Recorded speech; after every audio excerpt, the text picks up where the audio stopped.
Isn't part of the problem, though, that no one knows what the great political philosophies are anymore? So Conservatives don't know what conservatism is.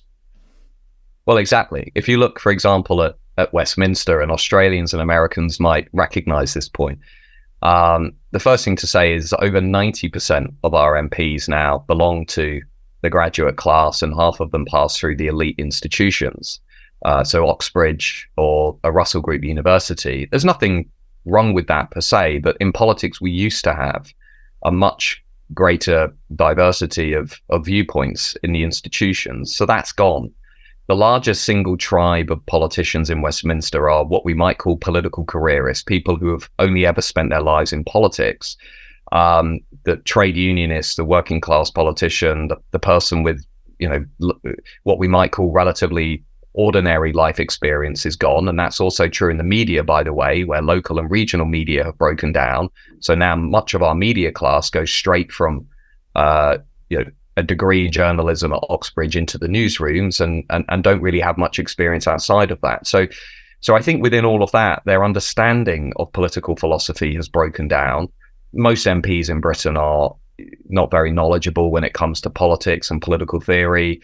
I think the Conservatives have a specific problem, John, in Britain, in that they are absolutely still consumed by Thatcherism and the 1980s, which in my mind was only ever a blip in the long Conservative tradition that we have in this country. But I think there is a big part of the Conservative Parliamentary Party and the donor class that surrounds the party, which still thinks 1988 is the answer to today's problems. And as we discovered with the Liz Truss premiership, that is not the case. The most successful Conservatives around the world are the Conservatives who have understood that the foundations of politics have increasingly moved away from debates about economic freedom to debates about cultural freedom. And the Conservatives who have embraced that and understood that have been the Conservatives that have broken through with new electorates. And unfortunately in Britain, the Tories, there are two things going on. One is they instinctively look to Margaret Thatcher for the answers. And, she had a lot of compelling answers, but they were answers to a different set of questions. And they haven't moved on intellectually. There are no serious intellectual heavyweights in the Conservative movement today in Britain. If you looked at who was around Boris Johnson, there was nobody of substance. If you looked at who was around previous prime ministers, there were people who had a grasp of history, of theory, of intellectual substance, let's say, and that has not been the case. But the second thing is the British Tories are notoriously status-driven. They view these cultural questions as being beneath them.